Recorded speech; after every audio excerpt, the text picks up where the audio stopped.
Wasco that existed in December 2011 is a totally different Wasco to the Wasco that exists today. When I became Minister of Responsibility for Sustainable Development in December 2011, under which portfolio Water and Wasco fell, I found a Wasco that was crippled with debt. I remember one of the first meetings I attended, in fact, the very first meeting I attended within 2 days of being appointed minister, was with the then chairman of Wasco, Mr. Sean Matthew, and the then managing director of Wasco, Mr. John Joseph. And during that meeting, they shared with me the status of Wasco and the status of the water sector. I discovered that Wasco was owing the government of St. Lucia $71.87 million in debt. That was money that had been borrowed by the government of St. Lucia on behalf of Wasco. There was also an additional debt of $23.67 million in accrued interest on that debt. $4.8 million in bank loans, various bank loans that Wasco had taken, loans with various banks, that Wasco had taken. $6.5 million was owed to Lucelec in arrears. So that wasn't even its current payments. There was $6.5 million owed to Lucelec in arrears.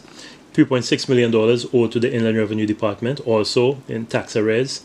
$1.8 million in a bank overdraft. $3.3 million in outstanding staff benefits that had not been paid out.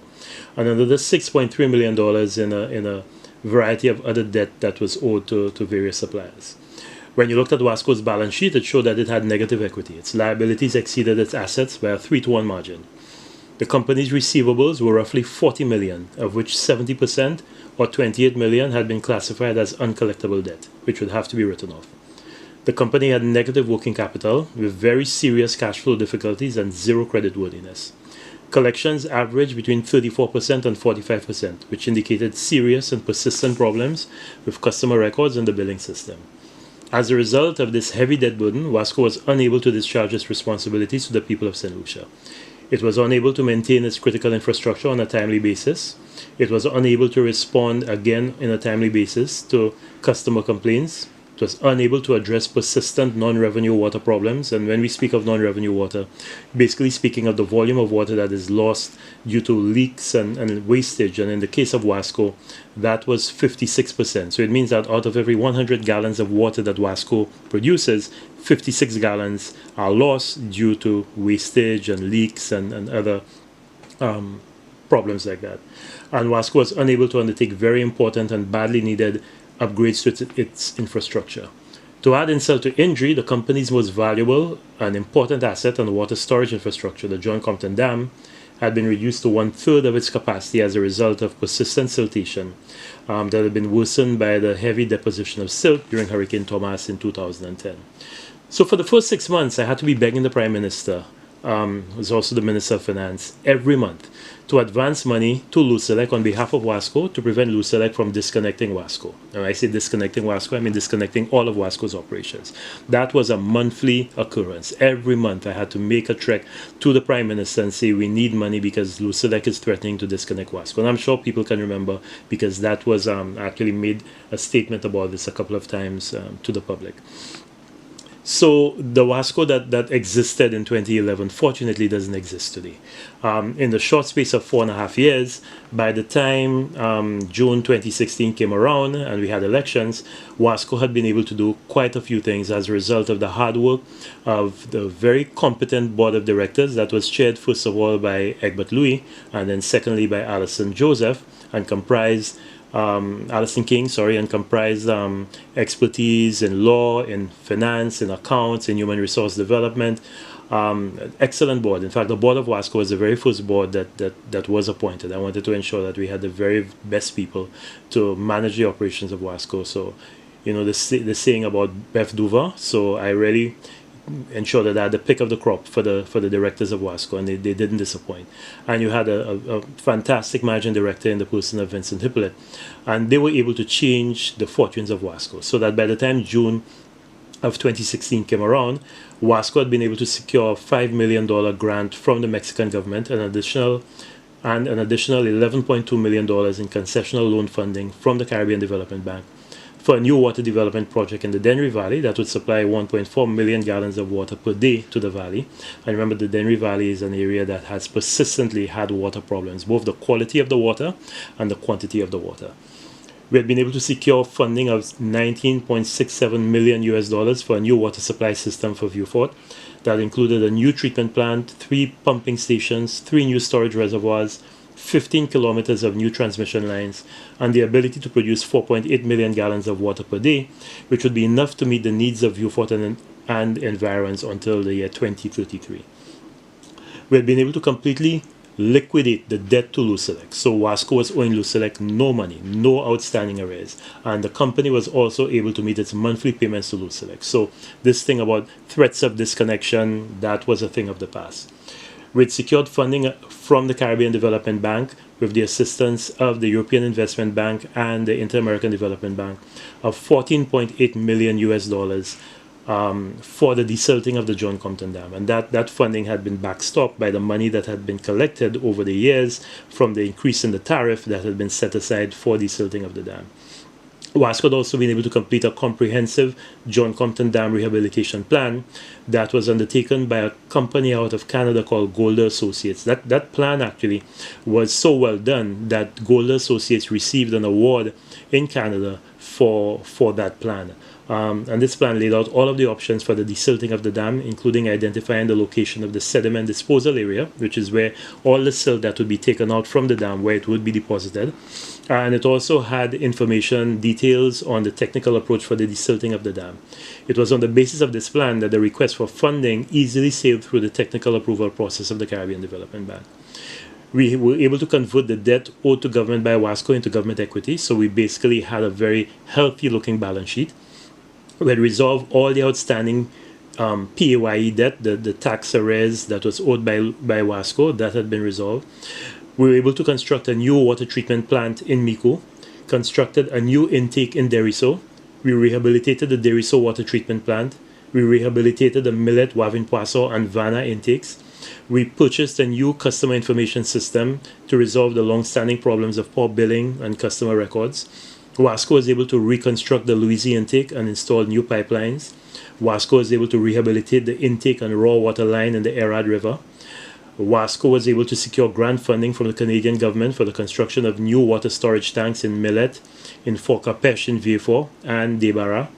Wasco had also been able to complete extensive works in Casaba with the mains installation there. Rocky Lane, Green Mountain, Dennery, extensive works in there. Over the Bridge, Dennery, the water mains extension. Bruceville, Vieux-Fort with the water mains extension. Montciseau in Jacmel, Moka in Soufrière, the Belvedere to Boutor water supply improvement. Lacqua Mengo, a community called Piro in Lacqua Mengo, the water supply improvement. And improve water storage in Laho. There was also a project on stream to address the raw sewage problem in the Castries Harbour with funding support from AFD, the Agence Française de Développement. Wasco's operations prior to June 2016 had found favor and were endorsed and supported by the Caribbean Development Bank, the European Investment Bank, the Inter-American Development Bank, and the International Water Stewardship Program of the German Technical Cooperation Agency, GIZ. With respect to the John Compton Dam desilting project, that really was supposed to be a two-phase dredging operation. In the first phase, the dredging operation was expected to clear and expose the lower intake by removing up to 80,000 cubic meters of silt over a period of 21 to 45 days during the rainy season. And during the second phase, that same dredger that had been able to remove that silt to clear up that lower intake, which would allow us access to a greater volume of water, so that during a dry period like we've just had, Wasco would have access to much more water in the reservoir than it has right now. Because the problem that Wasco has right now with the John Compton Dam is that 1/3 of the dam is silt, and the water above that silt is also unusable, because if Wasco tries to extract that water, then really what it's picking up is a lot of slurry, a lot of a very heavily silted water. So one of the first things that we had to do was to clear the intake, that intake that is that allows water to be taken out to be sent to the Thibbles treatment plant. So the first part of the dredging operation was supposed to remove 80,000 cubic meters of silt over, as I said, a 21 to 45 day period during the rainy season. And that really should have started, I think, sometime in 2017, 2016, 2017. I'm not quite sure when. And that would have exposed that intake, so we would have had access to a much larger volume of water for drought periods like we have now. And the second phase would be repositioning the dredger so that we could start attacking that heavy deposition of silt that is inland. If you've ever been to the John Compton Dam, you'll see that where you should have a large body of water, you actually now have a beach, because there's been so much deposition of silt that you could actually get out of the boat and walk onto this beach. To clear that silt is what will take quite a bit of time. So that would have been the second phase of the project. There would be, the dredger would have taken out that silt and used a pipeline to deposit that silt in the sediment disposal area, which was approximately 1 kilometer downstream of the dam. The Caribbean Development Bank had already approved a loan for the project for Wasco, for the desilting of the dam, in an amount not to exceed $14.8 million US. There was counterpart financing of $3 million US and grant financing of $493,000 US. So the total financing for this project was just a little over $18.3 million US, and that was for phase one. And the CDB and Wasco signed the contract for this loan, and the project was actually launched in November of 2015 at the John Compton Dam. I remember the officials from the CDB came down and we had a signing ceremony. So that project was launched in December 2015. With respect to what actually transpired after that project was launched, as far as I can remember, there was a request for proposals for that phase one of the works that was put out. That was closed in December of 2015. Only one tender was received, and that tender was opened in December. And when it was evaluated, Wasco and the Central Tenders Board found that the tender was too high. So with the approval of the Caribbean Development Bank and the Central Tenders Board, Wasco held negotiations with the bidder. Those negotiations failed to result in any meaningful result. So in April of 2016, Wasco terminated the negotiations.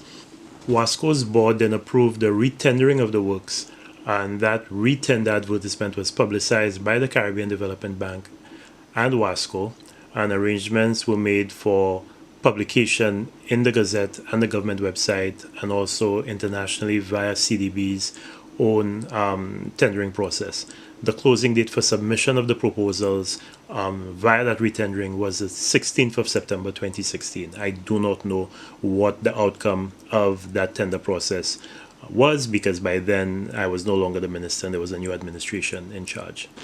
And the other thing that was supposed to happen, and that had not been completed prior to the elections in June 2016, was that the lands in the Millet area, which would be required for the sediment disposal area. So that's the area where, when you remove all of the silt from the dam, where it would be deposited, the survey of those lands had been completed, but the government had not completed the process of acquiring the lands for the sediment disposal area.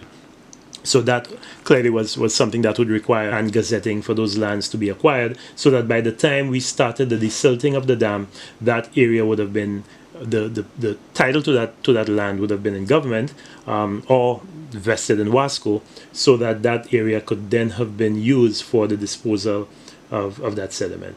So really, as I said, the Wasco that existed in December 2011 was totally different to the Wasco that was left behind in June 2016, just prior to elections. Now, I can't tell you what Wasco exists today, because clearly I've been out of this process for 4 years now, but all I can tell you is that I would have been over the moon if I had inherited the Wasco of June 2016 instead of the Wasco of December 2011. And it had always been I knew that as a minister, I would never be able to, in the period of time that I had available to me, create a brand new Wasco that was functioning as a perfect water utility.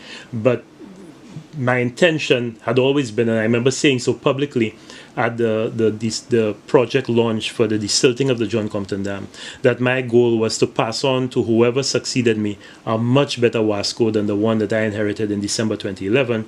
And with the great assistance of the board of directors of Wasco and the managing director and a very competent set of managers and workers at Wasco, I can say that we definitely succeeded in doing that. The Wasco that we left behind was many, many times better, many, many times healthier, many, many times more efficient, much more credit-worthy.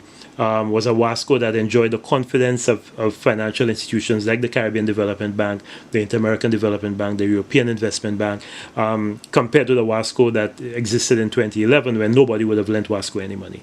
So I'm hoping that those gains have not been lost and that we can continue to see the evolution of Wasco into a utility company that can serve the people of St. Lucia proudly and efficiently. And that's going to be even more important with what is going to happen with climate change, because with climate change, we're going to see less water availability. We're going to see more frequent droughts, sharper droughts like we've seen this year, but also more intense flooding events that can damage water infrastructure and make it very difficult to supply water. So that's all the more reason we must have a resilient Wasco to be able to supply and meet the needs of the people of St. Lucia.